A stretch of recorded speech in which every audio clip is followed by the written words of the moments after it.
Hey, this is MJ, and in today's tutorial I'm going to be showing you how to crochet our Suzette Stitch Scrunchie. The yarn that I'm using for this tutorial is Mary Maxim Prism. As you can see, the yarn changes color as you go, so you get this beautiful variation of colors within your scrunchies. Each scrunchie is going to be unique and different depending on how the color pattern works out. So you can get 5 to 6 scrunchies from one ball of the Prism yarn. The colors that I've used for these scrunchies are Desert, Sunset, Lakeside, and Sandstorm. You'll need some elastic bands. You can use whatever style you like. I picked these up from Walmart and they're a nylon style and they're very nice quality. I'm using a 5.5 millimeter crochet hook for this tutorial, and this is a matte gold streamline hook from Furls Crochet. Let's take our yarn and we'll put a slip knot on our hook. You'll take your elastic band and we're now going to crochet 50 single crochet stitches around the band. If you need to add more or less for the band that you're working with, that's okay. You can alter the stitch count if you need to. But what you want is that your stitches fully cover your elastic band. So I'm just working the hook around the band, and I'm going to count as I go. So there's 3, 4, 5, 6, 7,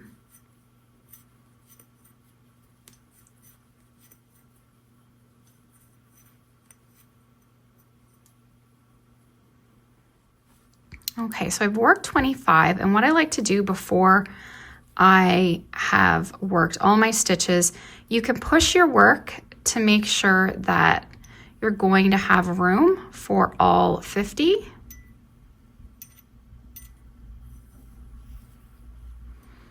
You can see we want a nice coverage like this around the band. Okay, so I've worked around 50. And you can see we have nice coverage worked around our elastic band. Now what we're going to do is start into our pattern, and we will be doubling up every stitch. So we'll be going from 50 to 100. So if you've ended up with 60 stitches around, you would want to go up to 120. If you've maybe done a little less, like 40, you would want to go up to 80. But I do suggest following this pattern to make sure that you are going to get this similar look and flair to your scrunchie. And this should work out well with your stitch count for any standard size elastic band. So now what we're going to do is start into our pattern. You want to find the first stitch. We're not going to join our work. We're just going to go in a continuous round. So I am going to work a single and a double in the first stitch. Now, if you need to, you can mark the first stitch of every round, or you can just judge how many rounds you've done based on your tail, because this is where you'll be restarting. But I'm just going to go ahead and add a stitch marker into the first stitch so we can stay on track.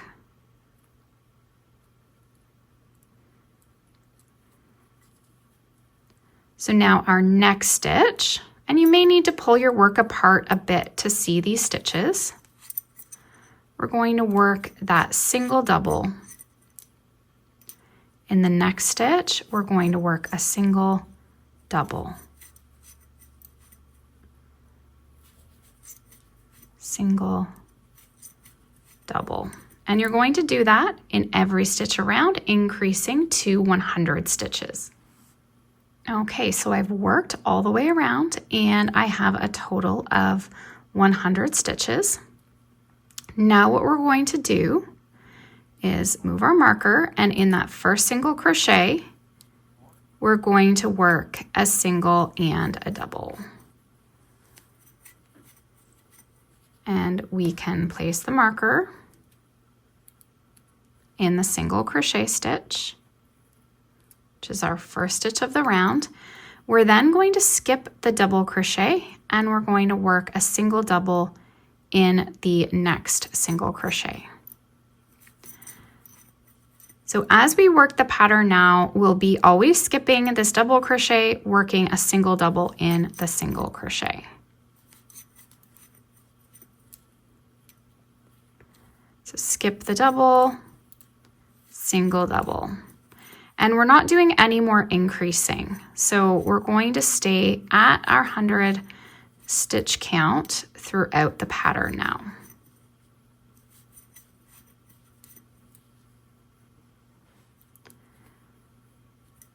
So I'm going to continue to work my pattern around, and I'll meet you up at the beginning again.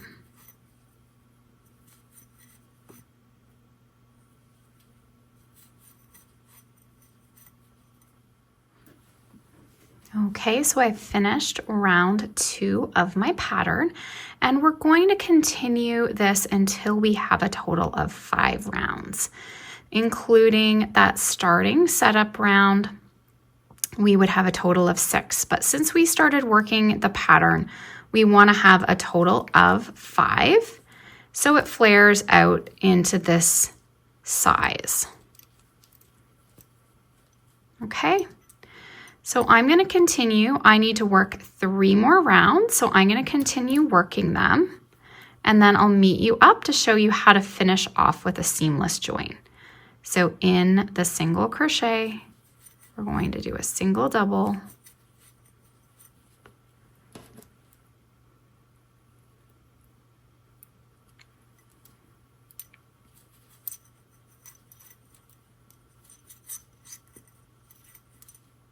and I'll continue that around.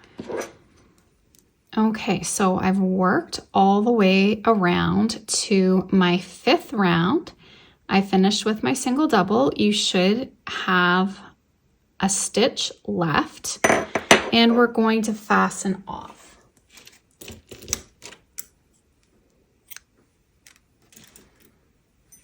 So you can just pull the yarn through, take your yarn needle, we'll put the yarn. We're then going to remove our stitch marker. We can skip this next stitch, and we're going to go under both loops of our first single crochet. We're then going to come back through the back loop only of the last stitch, and I'm going to just slide it to start weaving as well. So through the back loop only, and we're going to get this little faux stitch. It's going to blend right in. Then we're going to weave the tail some more.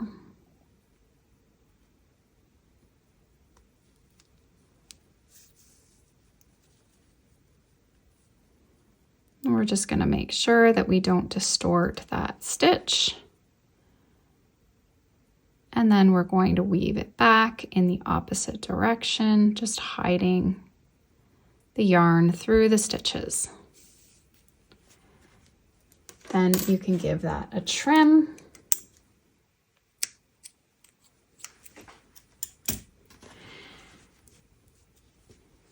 And then we're going to want to weave that starting tail as well.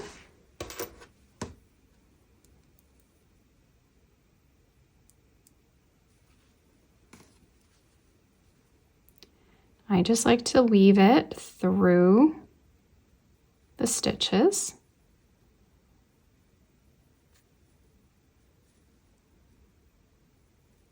You're going to go one way and back in the opposite direction.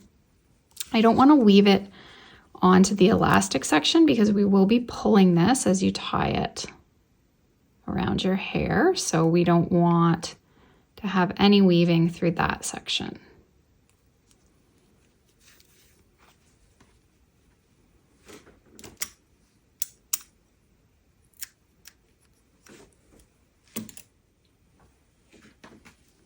Okay, so now we can add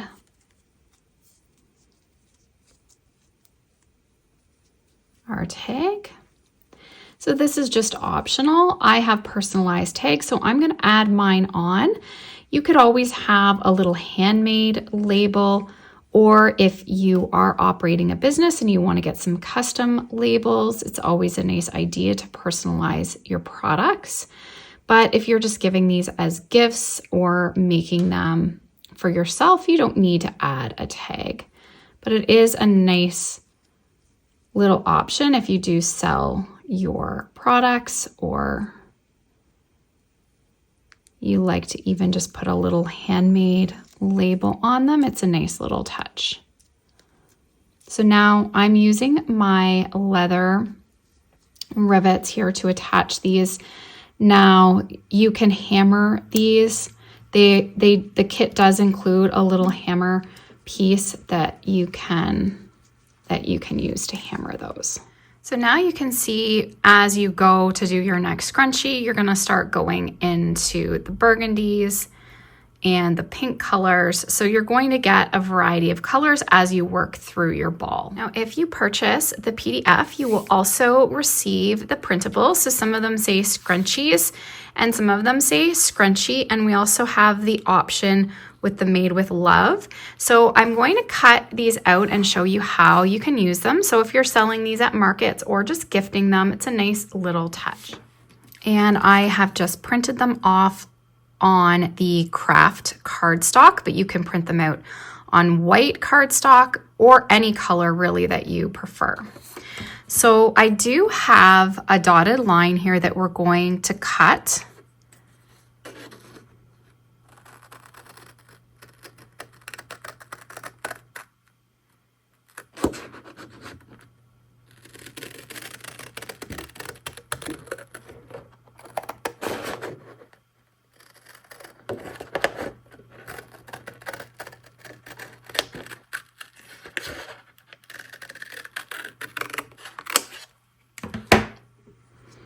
Okay, so I finished cutting out my scrunchies label, and I'm going to use my hole punch.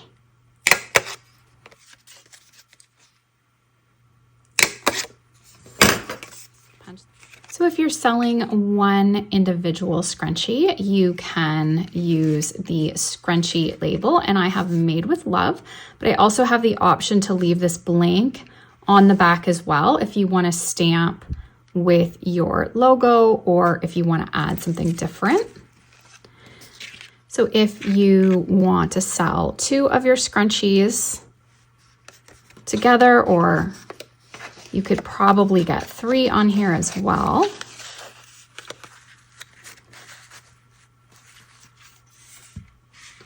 I just picked up the twine from the dollar store.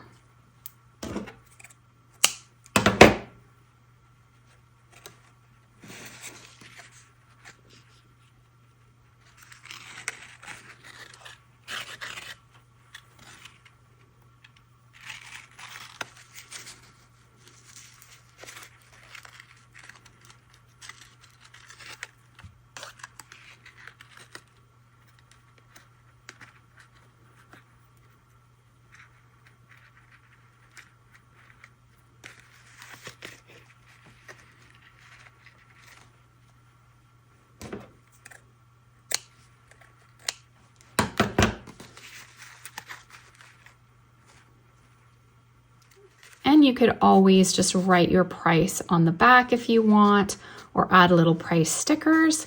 But overall, this makes an adorable little gift or perfect for selling at your craft markets. Thanks so much for watching. I hope you enjoyed this tutorial. If you did, please give this video a thumbs up. And if you haven't already, please subscribe to my channel and tap the bell to stay updated on all my new videos and tutorials. Thanks so much, guys. Have an awesome day.